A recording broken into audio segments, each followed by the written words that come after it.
Hey guys, how's it going? How's your beautiful day going on this beautiful day? Today it is time to rank every team's starting running back after this season. It is not just based off of this season. If you like this video, just know I will be making a lot of NFL content during the playoffs, so please like and subscribe to the channel. Starting off at number 32, I have James Conner. I really like James Conner. I think he's always been really good at contact balance. He's been always really good at breaking tackles.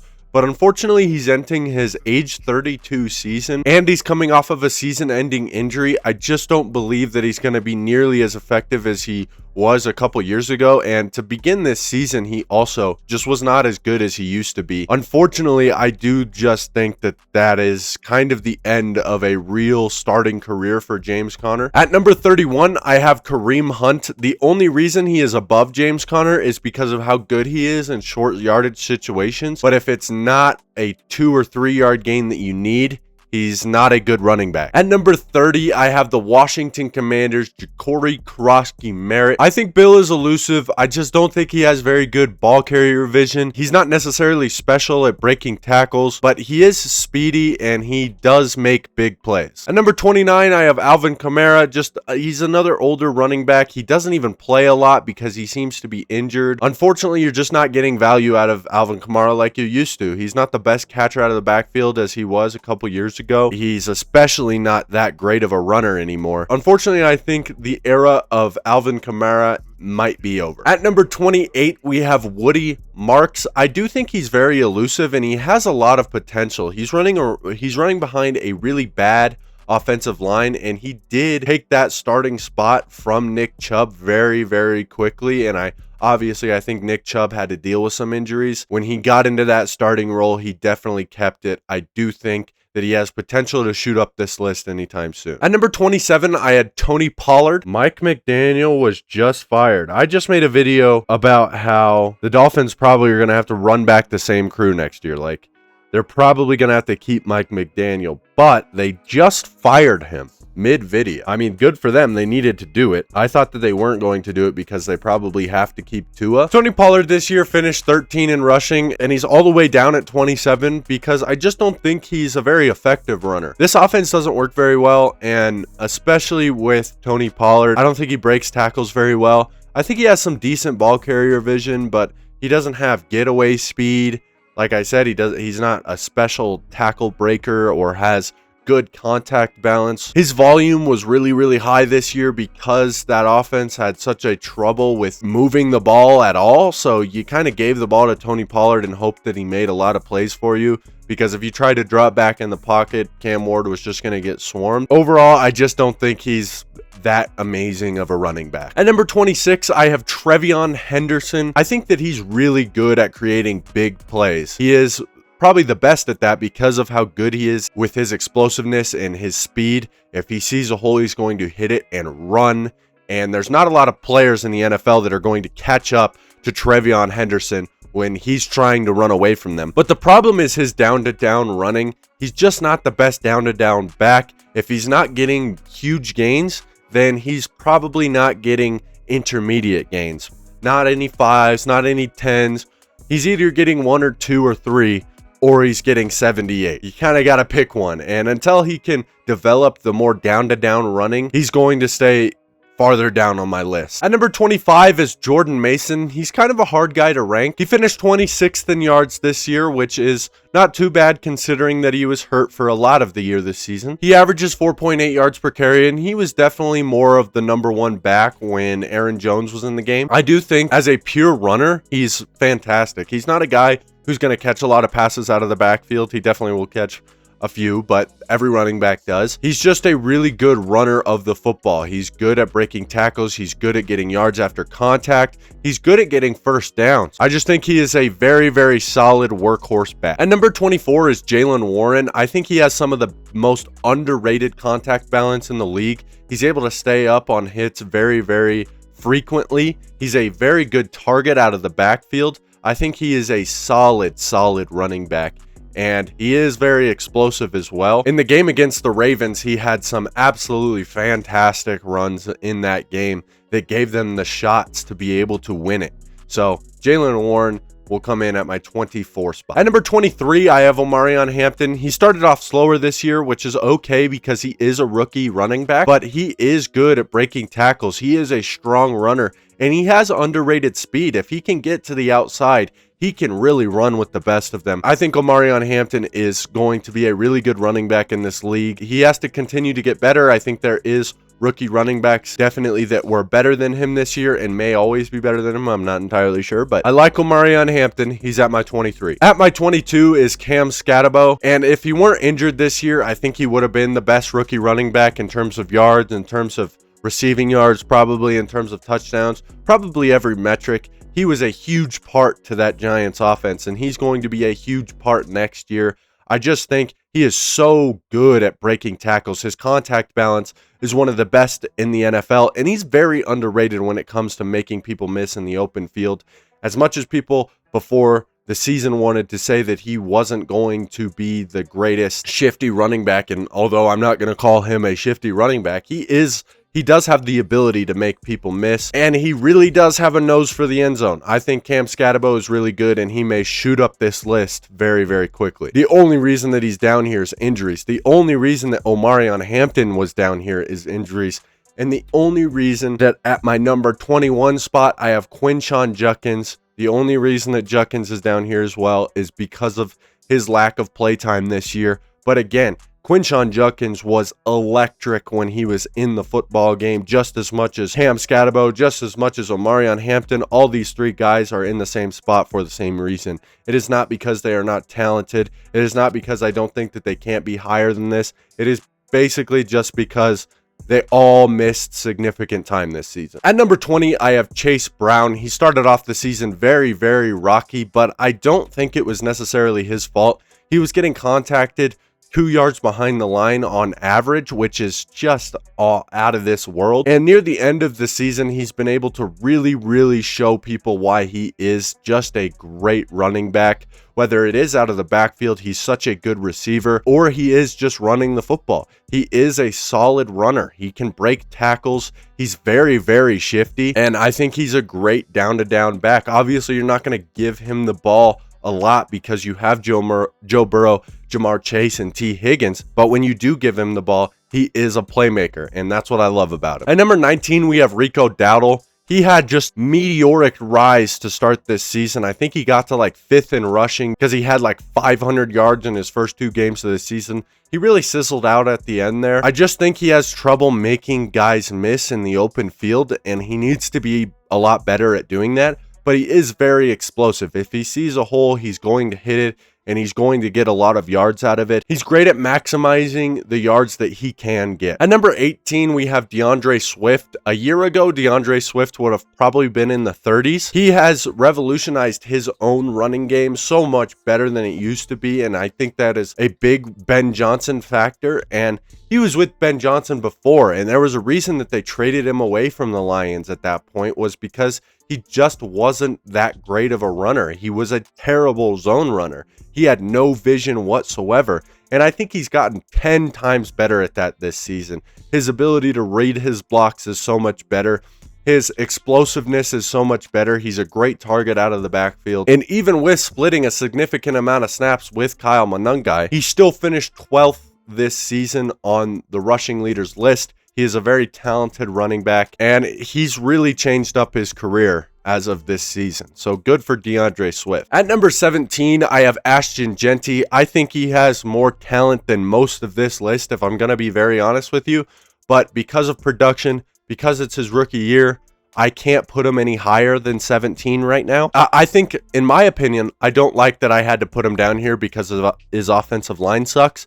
But I didn't think it was fair to put him over some guys who had really good years and were really productive. They deserve the spots over him. But I can guarantee you, anytime this Raiders team gets a serviceable offensive line, not even just like their offensive line is the most putrid group of players that I've ever seen in my life. If they even go slightly below average, I think Ashton Jeanty just shoots so far up this list. So he has all the talent in the world, and I can't wait to see him show it. At number 16, I have Javonte Williams. He is really good at contact balance. He had a career year this year. He was absolutely fantastic. I think this was the perfect system for him to go into. I think it's going to be a great place for him to play if he decides to play there again next year. And I just think that Javonte is good at a lot of things. He's not the fastest guy, but I think he's kind of built like Cam Scatabo, where he's got great contact balance. Sometimes he can make a guy miss in the open field, but he's just a really, really good down-to-down runner because of how physical he is. He's going to get you 3 to 4 to 5 yards every single time because he has a great ability to not get tackled by the first guy. At number 15, I have J.K. Dobbins. He is so explosive when he sees a hole. He is a great down-to-down runner as well because he can make people miss and he can break tackles. He's also underratedly fast. He is so elusive. He can make a guy miss on a dime.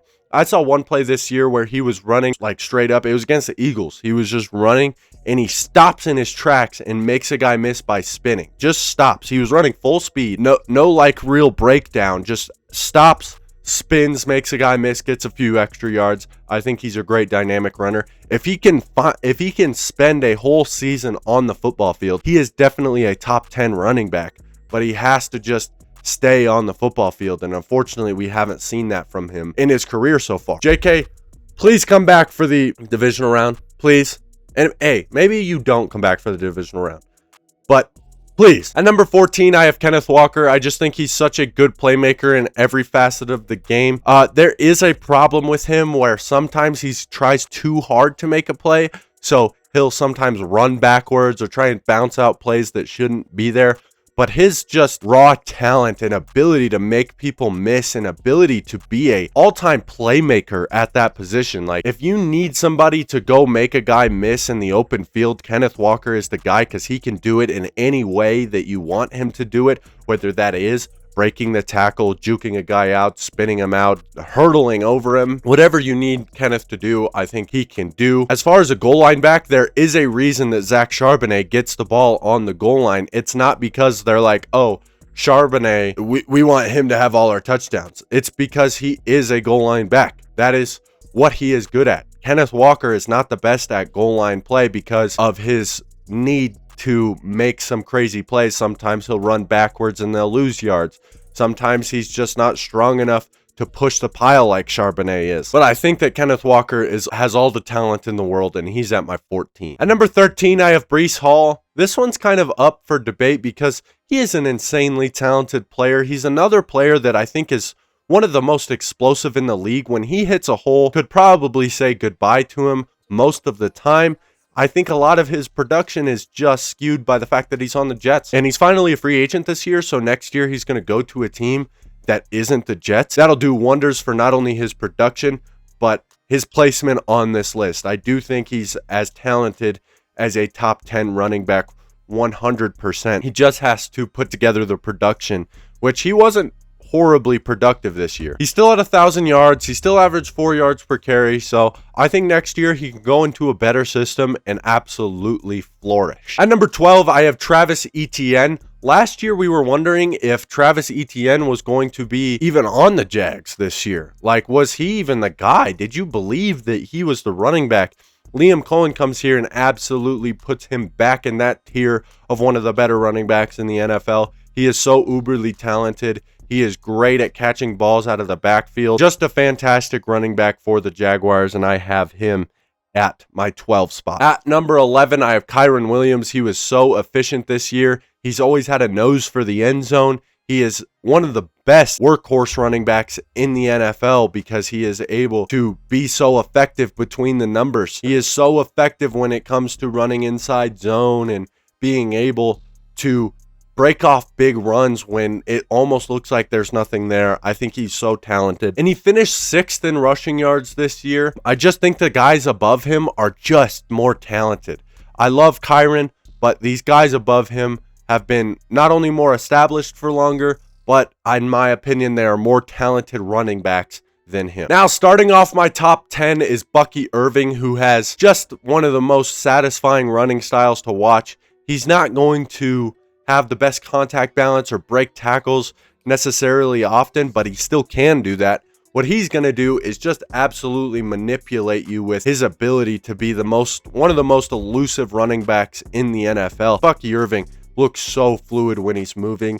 He's so fun to watch at the running back spot, and he's at my 10. At number 9 is Josh Jacobs. He is the workhorse running back in the NFL right now. He can take snaps and do basically anything on the football field. He's not going to catch a lot of passes out of the backfield, but I mean, he mossed somebody earlier this year, so clearly he can if he really needs to. I just think he's so established. He's so good at breaking tackles. He's such a hard runner.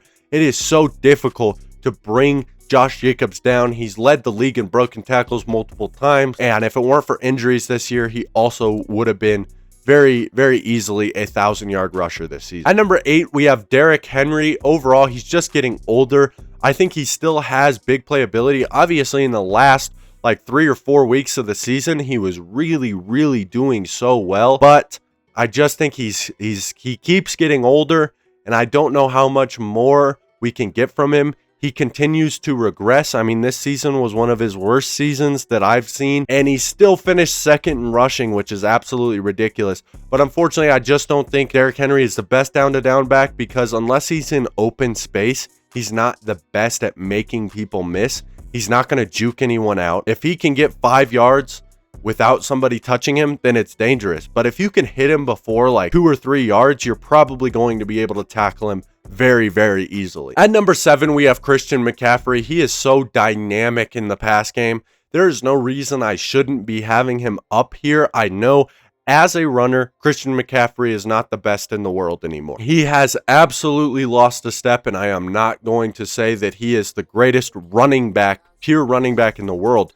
But this entire offense for the 49ers runs through Christian McCaffrey because of his ability to be probably the best receiving running back of all time. He is so dynamic there. He can still make people miss in open field, and he is one of the best route runners in the league regardless of position. Because he is such a good Swiss Army knife, that's why he is at my 7. And at number 6, I have another amazing Swiss Army knife, and that is Devon Achane. But he is a fantastic runner as well as a fantastic pass catcher. He's a great runner, route runner as well. He's a great receiving back. He can take screens for 70 yards.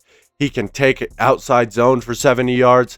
He is so good at making anybody miss, and he is underrated at breaking tackles. He is the lifeblood of the Miami Dolphins offense, and he has been for a really long time. Devon Achane is a top 6, and I almost put him top 5, but I couldn't put him over Saquon Barkley, who is at my 5 spot. He's had a down year, and I understand, but I think a lot of that has to do with the scheme that they had this year and the fact that the offensive line was nowhere near as good as it has been in previous years. He had 2,000 yards a year ago. I can't move him out of my top 5. I just can't do it. I can't do it. You have 2,000 yards. You deserve top 5 for at least a year. At number 4, I have our rushing leader this season, James Cook. He is so good at making cuts. He is so good at breaking tackles. He's one thing that I think he's very good at is his ability to use the contact from a defender to help him redirect to where he needs to go, because he does that so well, and he does that so much better than I think a lot of players do, where like a player will hook onto his hip and redirect him a certain way, and instead of, you know, trying to go the same way he was going before, he'll just be like, okay, I'll just go that way. And a lot of times it fakes out defenders because they're trying to take a certain angle to get him at the point that he was going before, and now he's been redirected to a different angle, and he's broken off so many big runs by doing that. At number 3 is Jahmyr Gibbs, the best big play running back in the NFL, in my opinion, at this current moment. You get a little bit of space and he's gone. He's basically CJ2K right now. I do believe that he's like that. He can also break tackles if he needs to. He's turned himself more into a down-to-down runner than he ever has. David Montgomery got way less carries than he normally does because of how good Jahmyr Gibbs is at every point in the game. I think he had multiple games this season with like 4 touchdowns, and he is the reason that this offense is so good, because like if it weren't for him, I don't know how good this offense would be because of Jared Goff. Obviously they have weapons in their pass game, but he opens up this offense so much more than anybody else on this team. At number 2 is Jonathan Taylor, and at the beginning, or at the halfway mark of this season, I would have told you that Jonathan Taylor was the best running back in the NFL. He was so dynamic, you couldn't bring him down. He was the fastest guy in the NFL, and he was just the most explosive player in the world. He was in best player in the world conversations for me in particular. I just think Jonathan Taylor was so amazing. The reason that he's not number one anymore is because the number one guy is just so good, but also he had a pretty big fall off at the end of the season. A lot of the Colts fall off didn't just have to do with Daniel Jones getting injured or Daniel Jones playing worse. It was also him playing worse. And it's mostly because teams wanted Daniel Jones to beat them. So instead of really caring about Daniel Jones, they all out stacked the box against Jonathan Taylor, made sure that Jonathan was the player that they stopped. I think it's really hard to overcome that as a running back. If your quarterback can't make them pay, then it's really hard to establish a really good run game and keep having the type of production that he started the season with, because he was on pace to break the rushing record for a while there. But when teams can just key in on one part of your game and they don't have to worry about the pass game and they're still going to be relatively decent at beating you, then unfortunately your production isn't going to look the same. Number one is Bijan Robinson. He's just the most smooth running back in the NFL. He is good at everything, and I don't understand how it looks so effortless for him to do things that nobody else can do. Like he can make people miss in ways that other running backs can't. He makes it look like the most easy thing that anyone has ever done. I think he's also very similar to James Cook in the way that he can use contact from a defender to redirect him in a way to help him get more yards, and it'll help him pop off major yardage. And he is just the most elusive running back that I think I have ever seen. There is just nobody on planet Earth that I think that could tackle Bijan Robinson one-on-one in the open field, unless he is absolutely dead tired. There is nobody stopping him because he just can do it in any way, and he's so fluid in doing it that he's going to be moving one way so effortlessly that you're like, okay, I got to take this certain angle to go this way, and all of a sudden he's moving a different direction and you have no idea how he did it. Instead of breaking down, instead of kind of showing that he's going to move another way, he sticks his foot in the ground and just all of a sudden he's moving a different direction, and he does not lose speed whatsoever. His change of direction is the best in the NFL as well. He just has so many of the top traits in the NFL that he has to be number one right now. That was me ranking every NFL team starting running back. I hope you enjoyed it. If you did, please leave a like and subscribe to the channel, and I will see you guys in the next video. Tomorrow I will be predicting the wild card round of the playoffs, so stay tuned for that.